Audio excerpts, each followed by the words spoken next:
Ada salah seorang Perdana Menteri yang semasa hidupnya dikenal dengan julukan tangan besi akibat tindakan kerasnya terhadap rakyat Palestina selama masa pemerintahannya.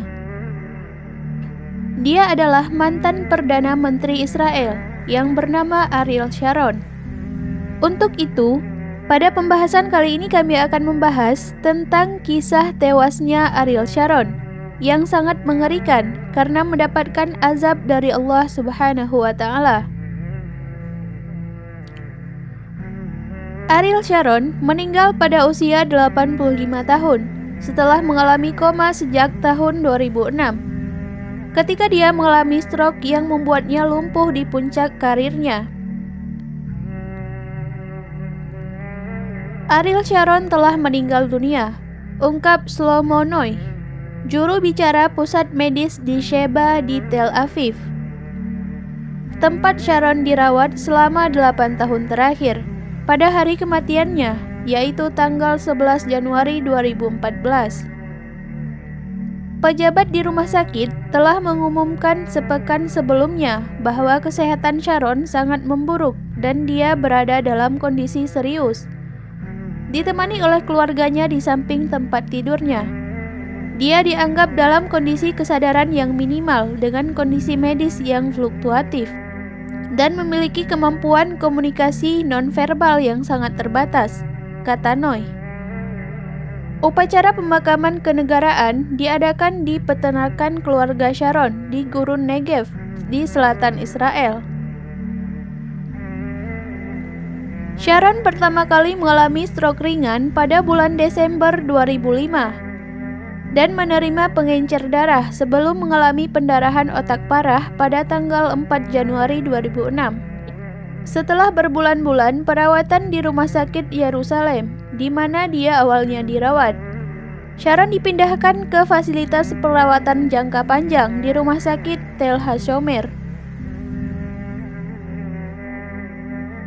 Pada suatu titik, dia dibawa pulang untuk sementara waktu, tetapi kemudian kembali ke rumah sakit, di mana dia tinggal sejak saat itu. Sharon juga menjalani operasi untuk memasang selang makanan yang menyediakan nutrisi yang diperlukan oleh tubuhnya. Penderitaan Sharon dimulai ketika dia menjalani operasi untuk merawat luka yang membusuk di perutnya. Operasi tersebut dilakukan oleh para dokter dengan harapan dapat menghentikan infeksi yang sedang menyebar ke bagian tubuh lainnya. Namun, penyumbatan justru terjadi di otaknya, yang mengakibatkan kerusakan pada seluruh tubuhnya, bahkan hingga membusuk meskipun dia masih hidup. Selama berada dalam koma, organ-organ tubuhnya mengalami kerusakan berangsur-angsur dan membusuk hingga tidak berfungsi lagi. Meskipun telah dipasang berbagai peralatan medis canggih selama 8 tahun, namun hal tersebut tidak mampu mencegah saat ajal menjemputnya. Sharon adalah salah satu tokoh Israel yang sangat terkenal dan kontroversial. Sebagai salah satu jenderal Israel paling terkemuka, dia dikenal karena taktiknya yang agresif dan terkadang menolak untuk mengikuti perintah atasan. Di dunia politik, dia sering dijuluki bulldozer karena kemampuannya untuk mengejar tujuannya tanpa memperdulikan kritik.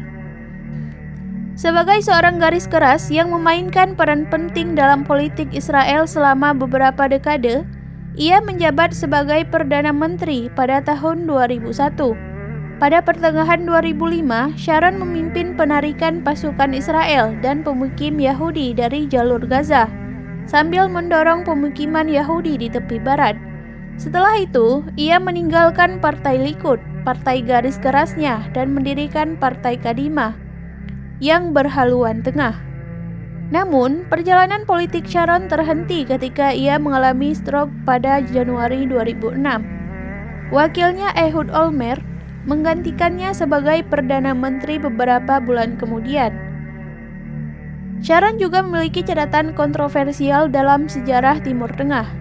Dia dituduh terlibat dalam sejumlah tindakan kekerasan, termasuk pembunuhan massal. Salah satu insiden yang paling kontroversial adalah pengeboman desa Kibyah pada tahun 1953, di mana sekitar 69 penduduk Palestina tewas. Tindakan kejam ini menuai kecaman internasional. Namanya juga dihubungkan dengan peristiwa-peristiwa berdarah lainnya, termasuk invasi Lebanon tahun 1982 yang membuatnya mendapat julukan Jagal di Beirut oleh sejumlah orang. Pendapat tentang Ariel Sharon sangat bervariasi, dan ia dianggap sebagai tokoh yang kontroversial dalam sejarah Israel dan Palestina.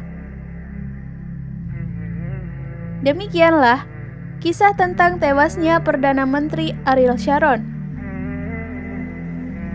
Sampai berjumpa kembali di pertemuan selanjutnya. Akhirul kalam, wassalamualaikum warahmatullahi wabarakatuh.